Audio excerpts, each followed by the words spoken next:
Assalamualaikum warahmatullahi wabarakatuh. Bismillahirrahmanirrahim. Alhamdulillahirabbil alamin. Nahmaduhu wa nasta'inuhu wa nastaghfiruhu wa na'udzubillahi min syururi anfusina wa min sayyiati a'malina. May yahdihillahu fala mudhillalah wa may yudlil fala hadiyalah. Wassalatu wassalamu ala Rasulillah wa ala alihi wa ashabihi wa man tabi'ahum bi ihsan ila yaumiddin. Amma ba'd. Pertama-tama marilah kita memanjatkan puji dan syukur kehadirat Allah Subhanahu wa taala atas nikmat yang telah diberikan kepada kita semuanya, sehingga pada hari yang penuh berkah ini kita masih bisa menjalankan kewajiban kita sebagai umat Islam, yaitu sholat Jumat. Selawat dan salam kita junjungkan kepada Nabi Muhammad SAW. Beliau adalah khatamul anbiya dan penutup segala nabi. Tidak sedikit orang yang salah paham terhadap tasawuf atau sufisme. Sebagian orang mengidentikan tasawuf dengan orang-orang yang hidupnya anti dunia, anti kekayaan materi, anti sosial, berjubah panjang, dan lain sebagainya. Bahkan ada pula yang lebih ekstrim, yaitu ketika tasawuf didekatkan dengan kehidupan yang penuh dengan kemiskinan, kumuh, dan jauh dari kemapanan finansial. Tasawuf dianggap sebagai gaya hidup yang anti perkembangan zaman, miskin, terasing. Sufi, yaitu orang yang mendalami praktek tasawuf, juga dianggap antisosial dan hanya menghabiskan hidupnya untuk beribadah tanpa henti. Padahal Rasulullah SAW sendiri pernah menegur sahabat yang terlalu berlebihan dalam beribadah. Rasulullah bersabda yang artinya, apakah kalian yang mengatakan ini dan itu? Adapun aku, maka demi Allah, adalah orang yang paling takut kepada Allah dan yang paling bertakwa kepadanya.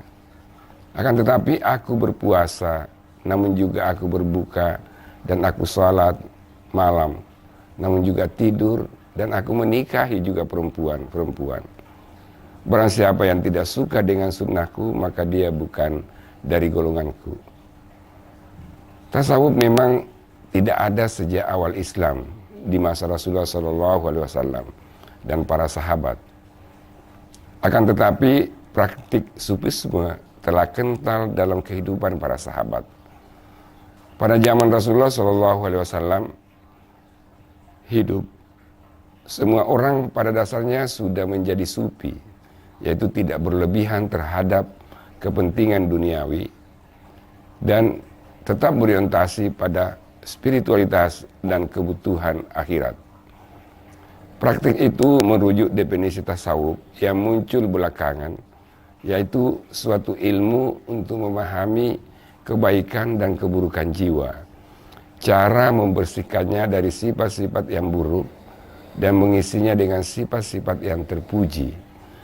Sufisme dipraktikkan dalam rangka melangkah menuju keridhaan Allah dengan meninggalkan larangannya dan mentaati perintahnya. Tasawuf adalah norma atau aturan agar orang berakhlak mulia, memerangi nafsu syahwat, membersihkan dan meningkatkan kualitas rohani dalam rangka mendekatkan diri kepada Allah dan mencari ridhanya. Istilah sufi dikenal luas setelah abad ketiga Hijriah dengan berbagai riwayatnya. Menurut beberapa riwayat masyhur, sebab munculnya pemikiran tasawuf adalah karena ia mampu meredakan pertarungan ideologi radikal Khawarij dan konflik kekuasaan di ranah elit di era Abbasiyah. Karena Islam sejak abad pertama, sejak Rasulullah SAW wafat, selalu dirundung persoalan politik dan kekuasaan yang berorientasi pada keduniaan semata. Sementara persoalan akhirat tidak begitu didalami. Oleh karena itu, ajaran Islam membutuhkan orientasi akhirat sebagai penyeimbang, dan itu adalah tasawuf. Selanjutnya, praktik tasawuf melahirkan tokoh-tokoh besar yang akhirnya membuat aliran-aliran sufismenya sendiri yang disebut dengan tarekat. Contohnya, tarekat Naqsabandiyah, tarekat Qadiriyah di Indonesia. Pada akhir abad ke-19, gerakan pembaruan tarekat mencapai puncaknya dengan memunculkan tarekat-tarekat baru seperti Tijaniyah, Idrisiyah, dan Sanusia. Tetapi banyak praktek sufisme yang akhirnya mengalami penyimpangan. Gerakan sufisme benar-benar berubah arah dari prinsip keseimbangan dunia akhirat, bergeser ke akhirat murni dan mengingkari dunia. Penyimpangan ini yang menyebabkan munculnya kesalahpahaman banyak orang mengenai praktik tasawuf. Tetapi penyimpangan ini akhirnya diselesaikan oleh tokoh besar Sufi abad ke-5 Hijriah, Abu Hamid Al-Ghazali. Menurut Al-Ghazali, tasawuf itu mengandung dua unsur. Pertama, hubungan yang tulus manusia dengan Allah dan hubungan baik sesama manusia. Kedua, hubungan tersebut didasarkan pada akhlak. Menurut Al-Ghazali dalam kitabnya Ihya Ulumuddin, tasawuf yang benar itu adalah tasawuf yang menekankan kepada pengamalan syariat, moralitas, dan keikhlasan dalam beribadah. Tasawuf bukan berarti menolak modernitas, mengabaikan harta benda, memalingkan muka dari dunia.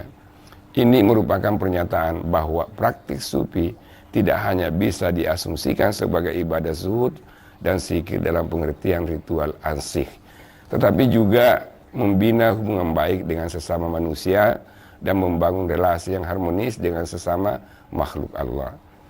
Sufi adalah orang yang kaya, namun ia tidak tersandra dengan harta bendanya. Sufi adalah profesor yang tidak disombongkan oleh keilmuannya.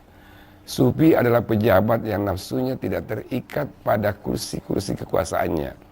Artinya, tasawuf adalah keilmuan yang berorientasi pada hakikat Tuhan, melalui pembersihan jiwa dengan melepas keterikatan dengan kepentingan dunia.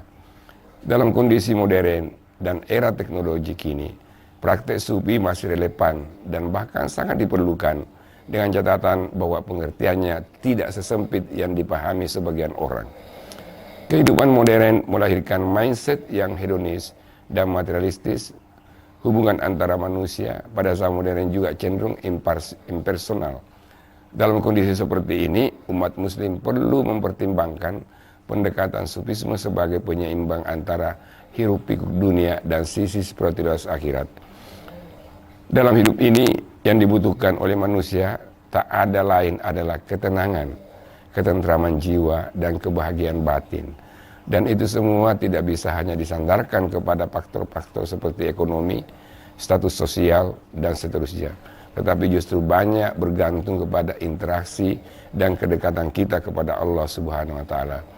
Dengan menekankan pengembangan spiritual, penyucian diri, cinta kasih universal, pendidikan yang mendalam, pengalaman langsung akan keikhlasan, dan komunitas yang mendukung, sufisme menawarkan pendekatan yang komprehensif untuk melindungi diri dari radikalisme dan ekstremisme. Ajaran-ajarannya membantu individu untuk menemukan kedamaian batin dan memahami bahwa kekerasan dan kebencian tidak sejalan dengan jalan spiritual yang sejati. Disinilah makna sufisme itu mengedepankan nilai-nilai ajaran agama, spiritualitas, dan aspek esoteris yang menjadi benteng kepribadian supaya tidak tersandra oleh hingar-bingar materialisme dan hedonisme dalam kehidupan yang fana ini. Usikum wa iyaya bitaqwallah. Wassalamualaikum warahmatullahi wabarakatuh.